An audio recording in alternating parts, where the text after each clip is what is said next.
What is up, Jared Welch? Aaron Halterman here for Belmont Stakes 2026 post position draw. What's up, dude?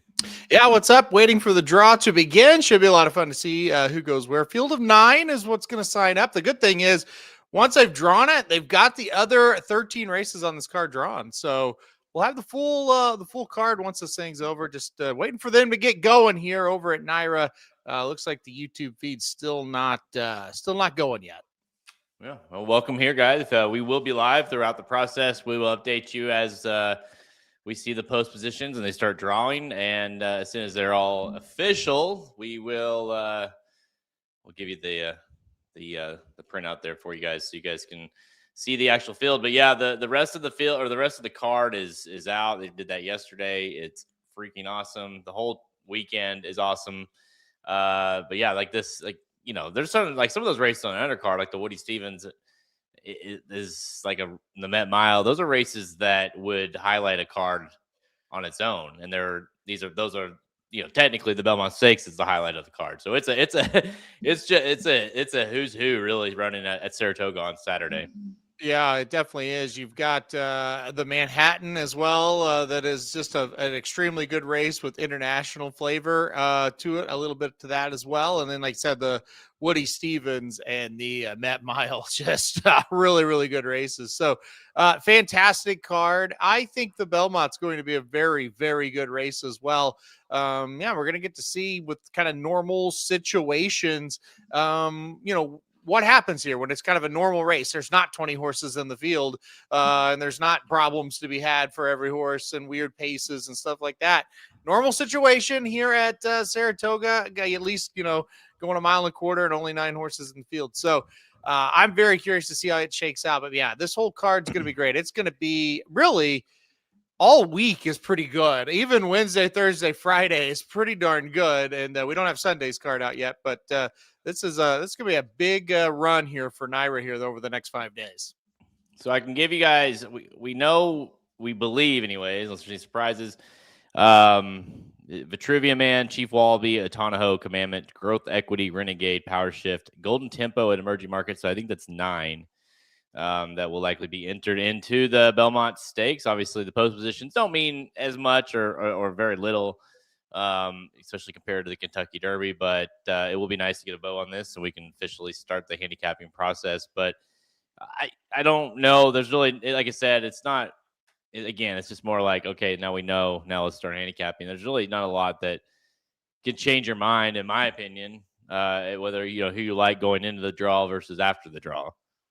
Not really, no. I mean, you just seeing them all on the same page, you can make kind of your final, comments, but it really doesn't matter, just 9 horses and post position pretty darn irrelevant here. And really, if you get a bad trip here, it's just going to be more like bad luck than anything else, which certainly can happen. I mean, you can get a bad trip in a 4 and 5 horse field if you have a lot of bad luck, but you hope not to have that. But yeah, no draw on the rail and getting slammed 6 or 7 times. That's not going to happen most likely in this one. So yeah, look, I think for here, it's like you said, it's nice to kind of, let's get it drawn. Let's put a bow on this thing and let's have what I think is going to be the best of the 3 Triple Crown days. I think it will be this one. So let's have a big day Saturday with everything that's going on. Is there like so many fake articles flowing around these days? Yeah, it's crazy. It's crazy. I never thought, no, that's not true. Like I've never even heard that. So, my advice to you guys, if you get and you see to start seeing those articles, just start unfollowing or the block or whatever it is, because you're obviously getting in the algorithms and you're getting targeted pretty hard. Because gosh, this is the most I've seen ever for horse racing, anyways. Where the questions of is this happening, or I heard this was happening, or Golden Tempo's not going to run, or Growth Equity's not running because he's got a stud deal or whatever. It's like I keep hearing these. There's that episode of The Office where all the rumors floating around. They keep starting new rumors, and like none of them are true. It's pretty crazy. Yeah, the fake Facebook articles have hit horse racing. They never have before. They definitely have. And man, I'll get every day just a question of like, hey, did you hear about Golden Tempo? He's out. And I'm like, whoa, where did you hear that? And like, well, I saw it on Facebook. I was like, okay, so no, he's not out. Yeah, it's crazy. And it also kind of was like, oh, well, this is how you manipulate things, you know, because people believe it if they read it. So anyway, I don't want to get into all that, but yeah, it's pretty crazy. But no, Napoleon Solo is not running. Growth Equity does not have a massive stud deal and is skipping. Those are not things that are happening. So good news is the Naira feed has started, so we will kind of get the post positions here in a bit. So yeah, Lance, we're just waiting. Obviously, they've not started on their end, so we don't know, but we'll update you guys as we go and give you the post positions. And again, I'll update everything whenever it's out. Disagree, William. The Met Mile's a joke until he gets back to Belmont. The Met Mile is awesome regardless. The Vibe Met Mile or Nisos. I mean, those Vibes scratched out of the last weekend's race, the Blame, and then entered in the Met Mile. That's a strong sign considering who's in that. Nisos, Saudi Crown, Knightsbridge, Antiquarian, and Journalism all in that race. So that's a huge push. Yeah, I don't know how that's going to age. Vibe, I think probably would have won the Blame last week. That was not that great of a race. No. But yeah, gonna take on some heavy hitters in this spot. So, but look, he's been pretty good. So we'll see. You know, they know more than we do when it comes to where to spot a horse, I think. So we'll see what happens there. We will not be there, unfortunately, Patrick. First in a while, as far as the Belmont goes. Did we hit every one of those at Belmont? Was this the only one, or did we miss one? No, this would be the only one we've missed. Yeah. So we went all of them. This will be the only one. But obviously, Halterman is going to be at Saratoga for the whole month of August. Mm-hmm. So he'll be there like literally every day. And then I'm going to be there for like a week of August at some point. I'm not sure which week it will be. I'm kind of. I have my my Airbnb set. It's aka your Airbnb, but yes. I haven't decided which weekend it'll be or which week it'll be there. So. Yeah. But taking this one off as far as the Belmont goes, and we will be there officially when Saratoga starts. Should be a lot of fun. Going to be a very, very, very good summer, no doubt about it. Acacia is up on the stage now talking, so we'll probably get these here pretty quickly. Yeah, it's going to be this. I wish we were going for sure, but yeah, August definitely. You're going to be there all month, and that's going to be a little bit of a different experience for sure, and hopefully a lot of fun as well. So should be good. All right, I'm going to just do like a makeshift for now, and then I'll get you guys an official like a document as far as the post positions. But I'll put it on the screen while we're going, so you guys can at least see the posts. Hang on, give me a second. Yeah, so she's introducing some people, and I think, as Gabe said, I think we got a little bit of time here before we actually get the. Got to be a whole freaking thing, you know. There's a whole table, and she's introducing them one by one. So I don't know who these people are, any of them, to be quite honest, but that's okay. I'm sure they're very distinguished gentlemen here. All these older folks, but anyway, yeah, she's introducing people, and then it looks like we'll get the show on the road. Like I said, there's not a ton to break down when it comes to, oh gosh, you got 4 instead of 2. This could be bad. You know, that's just not a thing. So, and thankfully that is not a thing. So we'll see. I think it'd be funny if Renegade got the rail again. I tell you what, it seems like maybe it's just all talk, which wouldn't be surprising, but people, a lot of love for power shift. I don't know, it's less power shifts in the race for journalism and more they kind of like them. Yeah, power shift gonna be lone speed. I think pace handicappers see that immediately. I would kind of just warn people that Rodriguez was a lone speed last year, wasn't able to hold. I remember like 3 years ago, We the People was a lone speed and wasn't able to hold. I mean, you got to be good as well as being the lone speed. So just kind of keep that in mind. But listen, Power Shift is definitely a horse that is getting better and won, decent race last time out on Derby Day. So, but it was a maiden. Don't forget that. Yes. Let's see. So any good bets? This is a good time to plug. If you go to racingdudes.com, we have we actually have a living of a website. Like we do these videos, but we're not YouTubers per se. If you go to the website at racingdudes.com, we'll have all the picks for every day running at Saratoga, as well as the Belmont Stakes betting Bible. So if you haven't done so already, strongly recommend you go check out the betting Bible over at racingdudes.com. And that is available right now, and we'll have bets for the entire undercard. So, in fact, listen, we're due for a big week, Halterman, and historically we have done very, very good at Belmont Stakes. Well, the Belmont Stakes day is itself. We've had a huge last couple of weeks on the website too. A lot of positive feedback of people that have purchased, and it has been one of those things where we've had a very, very good year on the website, but we've had a very poor 2 Triple Crown days, and so it's always very frustrating. Preakness Day, you struggle, but the day before you had 7 winners on top, and it's like, yeah, well, that's not great. But like I said, we've always done well at Saratoga, and we usually do well at the Belmont Stakes. And like I said, that's law of averages, sometimes just bad luck. But yeah, we had a huge last weekend, and hopefully we kind of keep that going. Listen, this is our favorite track, Saratoga. So all week, I think feel really good about it. I will say this: it definitely feels like.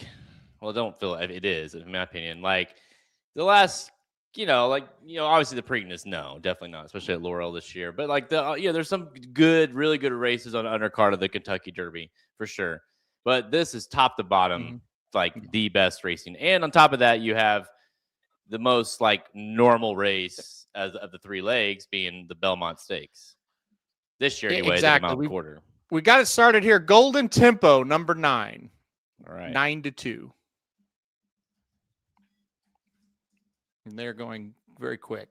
Golden Tempo 9-2. Number 6 number 6 Growth Equity. 12-1. You saw the Silks, didn't you? 12-1. Yeah, exactly. 12-1. Number 4 will be Renegade. 2-1. I imagine that'll be your favorite. I like that they're giving the odds as they draw. That's cool. Yeah. And let's see. Next one. Number 5 is Ottenho, 20-1. Probably the longest shot on the board, I would think.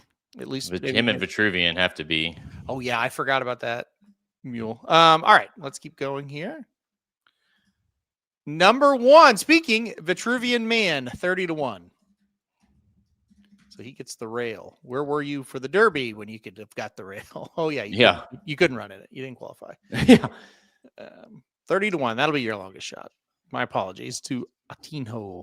There's Emerging Market. Number 8, Emerging Market, 6-1. So we got the Chief, and we got Commandment, and who else are we missing? I don't. Chief, Power Shift. Chief there. Wallabee, Power Shift, Commandment. That's it. Power Shift number 2. 12-1 on Power Shift. Drawing inside, should get to the lead there pretty quick. I would think the rail in the lead, because he will probably outbreak. Number 3, Chief Wallabee. 3-1. Seems like that's going to be your second choice. 3-1. Pretty good line here for Aragona. If you watch the first 2 shows, we're like, what the hell? But no, this seems okay. And then number 7 is going to be Commandment, and the morning line will be 6-1. Oh, definitely. 6-1. There it is. There you go. That is the field of 9. Vitruvian Man, Power Shift, Chief Wallabee, Renegade, Ottenho, Growth Equity, Commandment, Emerging Market, Golden Tempo. Yes. So this is it. Golden Tempo is going to drop back. That's, obviously, again, I don't think the post positions mean a whole lot, but It is probably helpful that the speed of Power Shift draws inside. Golden Tempo going to drop back to the outside, and Renegade, doesn't have didn't draw the 1, so there's that. But no losers here. No, not at all. I think you're going to have Golden Tempo. 5's probably going to drop back a little bit. And then I think you're going to have Renegade kind of drop back a little bit with him. I hope he's not all the way to the back. I'd like to see him get a little closer. But I think this is, again, we didn't expect to see anything weird or dumb happen, and it didn't. And like I said, Power Shift seems like the very, very obvious candidate to be in front, and he might be in front by a couple of links. We'll have more on that Thursday when you actually see the numbers together and everything like that, with how fast these horses can run early. But it seems like he's going to be in a good spot. If you think he can take him, he's going to have every chance. Power Shift. Can we talk Power Shift? Listen, lightly race gate, definitely did not run well in the stakes try after the big effort with Emerging Market, but I thought rebounded very nicely in that last race. But it's a huge class test. I mean, this is a horse that hasn't faced really much, and when he did, he got beat. That was Emerging Market, and then of course we got really beat when he tried Stakes Company. So he's going to have to rebound big time, and this is a really, really tough race to try to rebound. So, could he win? Yeah, for sure. But I just I like too many other ones in here to use on top. Well, this is what I'll tell you. If you're playing Power Shift and the only reason you're playing him is he's going to be loose on the lead, then don't do it. If you're playing him because you think he's going to be loose on the lead and you think he's getting better and, insert whatever else you want to into it, then you start to think of it. But I wouldn't play him just on the sole fact he's going to be in front. Just because a horse is in front in races of this caliber, it doesn't necessarily mean they're going to stay in front. So if you've got some other reasons, though, then he becomes a player. Don't just do it just because of pace. But I do think he's going to be clear a couple links. I think Chief Wallabee has the potential to kind of sit a little bit closer. I don't know. Can Emerging Market? Probably not, actually. Now I say, I think he'll probably sit a little bit further back. But yeah, look, I don't think this field's going to be separated by just a ton once you get past Power Shift. The rest of them, they're probably going to be within 5 or 6 lengths of each other. Yeah, I mean, it'll be interesting to see how far Golden Tempo is back, because he's obviously a dead closer and has been, historically really bad at breaking and just back of the pack. But in a race like this, where you would think they're not going to be completely spread out, how far back will Jose want to go with him? Yeah, no, absolutely. I think with him, the problem is I don't really know that they have a choice because he just he doesn't want to run early. They kind of tried over the winter and into the spring a little bit down there at Fairgrounds, and he just didn't have a lot of interest in it. So, I think when you ride a horse like him, it's kind of like you ride, kind of like how you rode Sierra Leone and others. It's just like break, get him over. Make one run, hope he can get there type of thing. I don't know how much he can change. He works fast, Golden Tempo, but he just doesn't come out of the gate and run very fast until late. Who is what price are you willing to take on Renegade if that's who you like? Whatever he goes off at is what I'll take on him and move on. Like I'm not gonna do it again. Like I should have picked him in the Derby. I know I would have lost, but you rank a horse on top for 5 weeks and then you don't pick him in the Derby, and I'm betting him in the Belmont. Period. I don't really care about the price. Let's see. Doesn't care. I guess what's a better question is what do you think he'll go off at? Oh, I think 7 to 5, 8 to 5. I don't think he's going below even money or anything like that. No, I think this is too spread to go that low, and I think Golden Tempo will take a lot of money. Because of the Derby winner and the story and things of that nature. Obviously, Sherry DeVoe very popular at Saratoga as well. So, I think 8 to 5, 7 to 5. I think that's the ballpark you get with him. Chief Wallabee. I guess at what point do you like Chief Wallabee versus Renegade? I mean, do you think Chief Wallabee will be? Here's the thing about Chief Wallabee. I like Chief Wallabee here. I do a lot, but he's still a horse that continues to be bet despite winning. Let's just be honest, despite winning. Now you have to play him at, let's just say, 3 to 1 for still a horse that can't win or has not shown to win. That's a tough pill to swallow. It's one thing if you're not winning. It's the other thing if you kind of make your own trouble. And and that's kind of what he's done. He is a really, really tough one for me because I've watched enough horse racing to know this horse has a lot of talent. But I've also watched enough horse racing to know that this horse he's just not there mentally. So you're trying to catch the falling knife in a way if you're talking about Chief Wallabee, right? Yeah. If your hands clap and you catch it at the right time, meaning if you catch him on the day where he puts it all together mentally, all of a sudden you're going to win. And then when he does that, if he does that, I should say if, sometimes they don't, then okay, we got him at the price, let's say 3-1, and say he wins the Belmont. He's not going to be that ever again if he puts that all together. So that's what you're trying to do with him at this point. That's why I didn't play him in the Derby. I thought, okay, he's a mental head case. How is that going to, how's the Derby going to help? He's like, I don't see him putting it together in the Derby. He could put it together in a race like this, and that's what makes him really scary. But very, very, very tough for me to put him on top.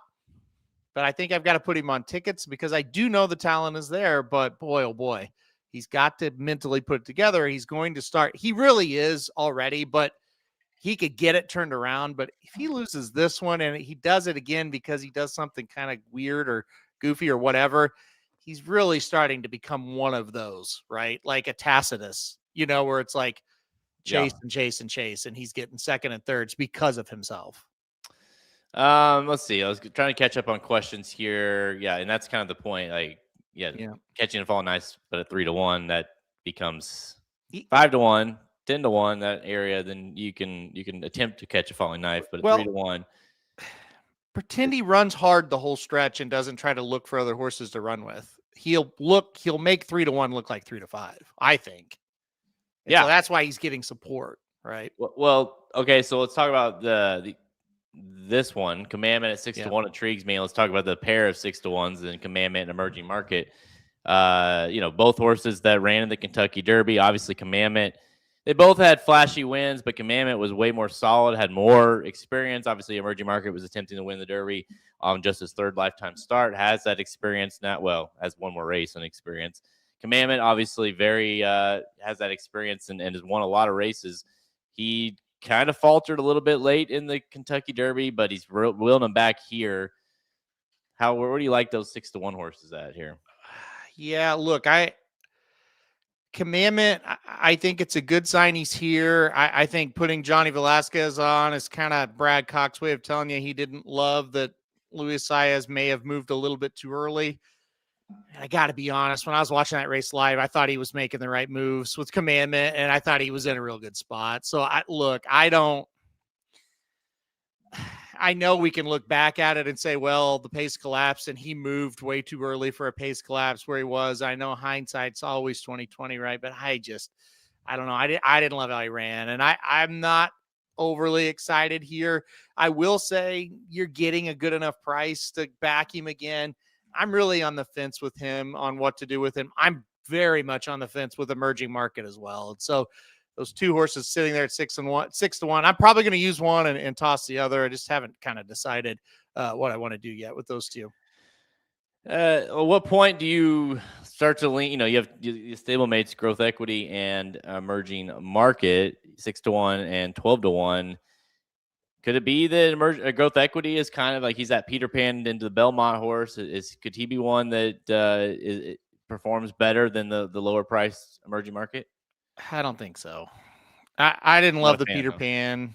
I'd be I would. Well, I about said I'd be shocked, and I that's not true because it is, Chad Brown and it is Leclerevich, and we've seen the other Chad Brown, especially up here at Saratoga, run well. So no, I would not be shocked, but I think he's a cut below like the better horses in this group. So I don't have a ton of interest in him. If you made me take a 12-1, I would probably take Power Shift just on the, hey, maybe he'll get up there and hold on. I don't know about Growth Equity. I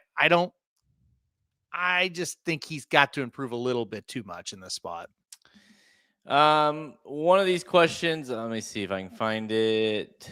Two biggest rain and the way the track is playing would be two biggest factors. I think it's a good opportunity for you and I, but I'll let you do it here. Like kind of talk about the weather at Saratoga and how questionable it can be and like hit or miss and almost to the minute where you don't know what it's going to do.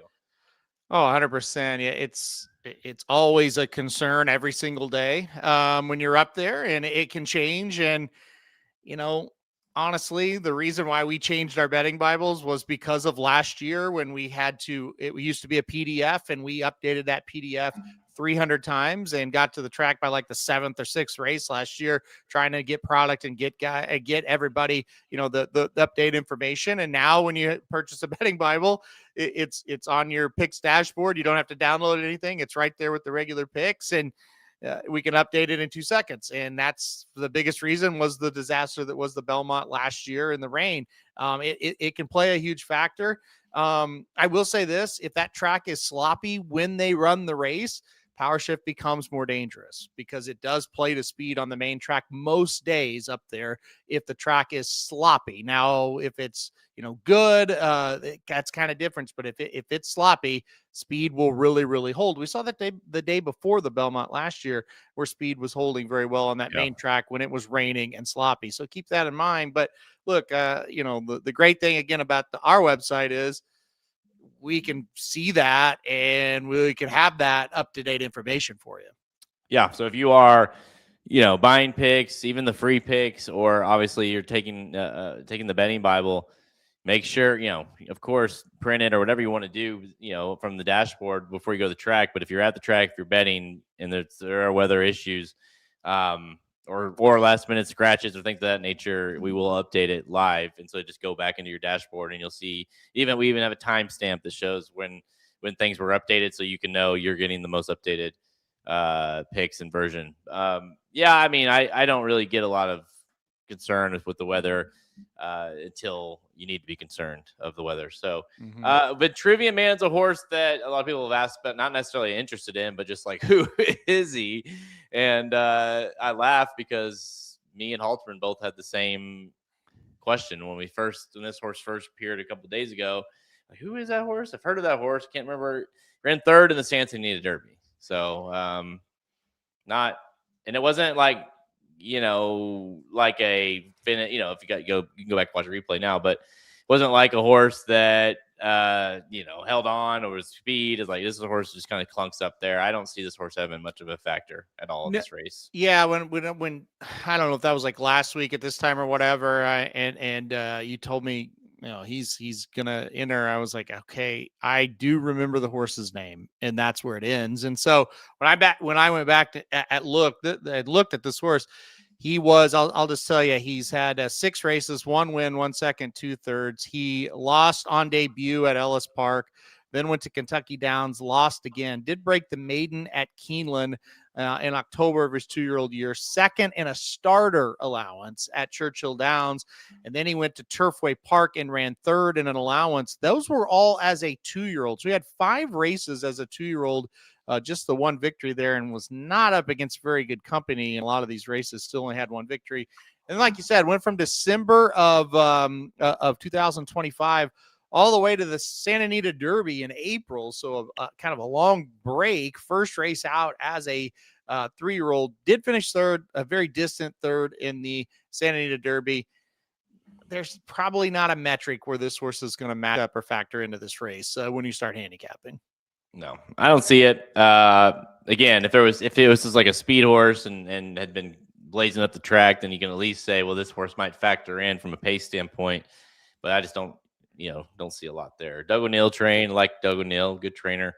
But I can't really get there with that one. So, but honestly, like, is there, you look at this field and, I mean, yeah, you'd be somewhat surprised if Growth Equity won. I mean, I know for you or Ottenho, but really this kind of year, like, it definitely feels like a very wide open race yet again. Because I guess here's the thing, like, I don't necessarily love emerging market, but I do kind of have that. It's essentially a little bit like Chief Wallabee, where it's like, all right, didn't like him in the Derby for, the inexperience factor or, the equipment change and just kind of not shown that they can get the job done. But that was a huge experience kind of added to the resume. Now you got one more. Obviously, the horses have talent, especially emerging market, who did look good at Louisiana Derby. I do think one more race under the belt will help. I wouldn't be shocked at all to see emerging market win. Yeah, I think if we are talking about a horse that might surprise us, I think it's more likely that this is going to be the emerging market or Commandment race where you go, oh, they ran poor in the Derby because of X, Y, and Z, but they actually were the best horse, when they got a fair shout at it. I don't know that it's going to be like the 1 or the 2 or the 6 or even the 5. I think it's going to be more like, it's that Derby horse that didn't run well, that went off maybe at a number that was a little too good for this and was able to win. I do know with emerging market, he lost a shoe, and the foot that he lost the shoe on did bother him for a bit in the Derby because he was sitting right there with a great shot at it and just didn't kick on. So maybe that was it. You never know. I mean, when you lose a race, there's always excuses, and maybe it's valid, maybe it's not. You can make that decision. So, look, I think with emerging market, I don't know about you. I know he's good. Like I certainly know he's good. And I wouldn't argue with anybody that's saying that he's not good, right? But I still don't know what level he's at. Is he like really, really good, or is he just like, he's okay? You know what I mean? Yeah. No, I mean, I guess he did beat Golden Tempo. He did. So did Pavlovian. Yeah, no, I'm just saying. I don't really know. Did they announce jockey assignments during that? I'm sure they did. If they did, they never put that on the screen. I stopped watching. I can see. I'll pull it up on Twitter if they did. Yeah, I'm sure. Yes, they do. They do have it. I'm sorry. Do you want me to list them or? Yeah, just list them.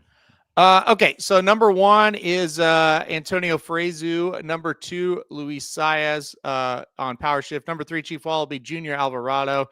Number 4, Renegade Irad Ortiz Jr. Number 5, Ottenho Dylan Davis. Number 6, Growth Equity Manny Franco. Number 7, Commandment Johnny Velasquez. Number 8, Emerging Market Flavian Pratt. And then number 9, Golden Tempo Jose Ortiz. There you go. No surprises there, but listen, I'm with you. I was going to pick Renegade in the Kentucky Derby. I went off of him. He was my number 1 ranked horse as well going in, and I went off of him when he drew the rail. And like you said, you would have lost, but you still would have felt a little bit better than picking, some of these horses or how they ran. Picking Further Ado, who didn't run well. Who'd you pick? Commandment. Yep. Yeah. So similar, but I think it's to me, I'm leaning Renegade pretty heavy here. I think it's hard to. I think he's the most talented horse. I think he was the most talented horse in the Kentucky Derby. Golden Tempo got him. He ran huge. Don't discredit Golden Tempo at all, but Renegade definitely had a brutal trip drawing the 1 hole, and as they do, and it seems like we see it time and time again. That they turn around and rebound here in this race, especially these connections or similar type horses as Renegade. So, I think you're going to see that beast coming down this and making his move at the top of the stretch, and he's going to look awful dangerous. Yeah, and for me, it's just more. It almost reminds me, and it's not the same, but just how I feel going into the race. It reminds me as when looking at Lucky, got an even worse trip than Renegade in the Derby. And I remember when they used to run horses back in 2 weeks, when he went back to the Preakness, I was like, I am betting looking at Lucky, period. I don't care. Like I that was the horse I wanted in the Derby, and he got screwed, and I'm going with him in the Preakness. That's kind of how I feel about Renegade. Win or lose, I'm like, I wanted to pick him, even though I would have lost even if I picked him. So, I don't feel that bad about it, obviously, because I still wouldn't have won. But man, I wanted to play him there. I really want to play him here. And so I've been waiting for it. And look, it's not like the official pick, but unless I see something handicapping to change my mind, I'm just going with Renegade in this spot. Like I said, wanted to bet him Derby Day, didn't do it. And like I said, would have lost anyway. So whatever, but I'm definitely ready to play him in the Belmont. Yeah, don't you think that Chief Wallabee will probably be ahead of him, right? Like as they turn for home, could it be a situation where I just use recency bias, but like journalism looked like he was geared up, and here he comes, and then I was like, oh shit, here comes Sovereignty behind him, and could you see a sort of a similar situation where, and maybe it's not Chief Wallabee, maybe it's Emerging Market or Commandment or whoever someone likes, but. And then here comes Renegade doing his thing, down the stretch. I hope so. I mean, that's kind of how I see it. I think Chief Wallabee, is a good candidate. Emerging Market, probably a good candidate to be that horse that's going to have to get ran down. I think you're right. I do think we're going to be turning for home, and we're going to be hoping that Renegade, if you end up picking him and I end up picking him, I'm hoping that he's picking them off one by one, right? But yeah, I think so. The one thing about him, and I would say about Emerging Market as well, I've said about it a lot, Both these horses have really shown a really, nice turn of foot around the turn to get themselves into position. So when they turn for home, if they're firing Renegade Emerging Market, they probably are going to be in a pretty good position where they don't have to pass too many in the stretch, but they're going to have to pass a few. There's no doubt about it. Like I said, I really want to not look up and see Renegade right next to Golden Tempo back there in the back. Like, I hope Renegade gets a little bit more forward. You don't want to take away like what he does, but there's been races where he sat decently close to a fast pace. I would love to see him in the middle of the pack, and then he makes the move and kind of, for lack of a better term, just kind of leaves Golden Tempo behind this time and keeps going. Yeah, I know it was Renegade was one on debut. Was there any others you remember that ran at Saratoga? We talked about this last week, I think. Renegade did, but it was just a maiden where he was just destroyed. Like a maiden sprint, and like he got finished third. There was one horse like a McPeak or something that just ran off the screen. No, in our time for Amos, or the Amos. Okay, I can't. In our time may not be right, but it was a 2-year-old, something similar to that. But yeah, I don't think it's our time won by almost 18 links. There you go. I don't think there was anybody else that has. Did Growth? No. I think that's it. I think just Renegade. Rookie of the year. Let me see if there's. You guys remember Rookie of the Year? The movie Rookie of the Year. My boys, we just watched that the other night. Oh yeah, that's a very good movie. First time I'd seen it, and I'm like, it kind of holds up pretty good. Anyways, Commandment all the way. Mile and a quarter this year. Goes back to mile and a half, assuming it does back at Belmont Park next year. By the way, I was right. Growth Equity did run his debut and then was off for a while, but he did run a debut race back in July. So Growth Equity and Renegade, I believe, are the only two. There you go. Yep. All right, yeah. Again, guys, we'll have official picks on the website at racingdudes.com. Go get the betting Bible now. We have already started the handicapping of the undercard. Obviously, we'll get into the Belmont now and look for the final picks to be out by Wednesday. But you can go ahead and get access. And again, it's updated continuously. So as we go, picks are added, and you don't have to wait for the final document to be out. It's free at racingdudes.com. If you're a premium subscriber, you can get it for $40. Just a one-time purchase, as well as free picks, rockets, Soma bombs, premium picks, everything you need all week long at Saratoga. And again, Halterman will have the official video out later this week for his official picks of this race, the Belmont Stakes. Of course, we'll have blinkers off later in the week as well with our kind of handicapping of the race and picks and some of the undercard stuff. So lots more action coming to you from racingdudes.com. Halterman, before we take off here, any final thoughts, opinions, or things people need to note as they start their handicapping as well? Yeah, not anything really other than get to handicapping, and hopefully, like I said, the weather kind of stays away from this day. That'd be good. If you have purchased the betting Bible, or you're getting ready to, or you're thinking about it, all the picks will probably be uploaded here, let's say Wednesday, Thursday at the latest, and we'll have all that ready to go. I know Vinny and John will be ready. I know my dad's ready as well. So of course we are. So yeah, it's going to be good. We've already got some stuff up on the betting Bible now with the AI picks and best speed and stuff like that. And we'll kind of keep that going now that we've got the full card out. Well, by the way, what people don't realize is we have like the best speed, we have best long shots.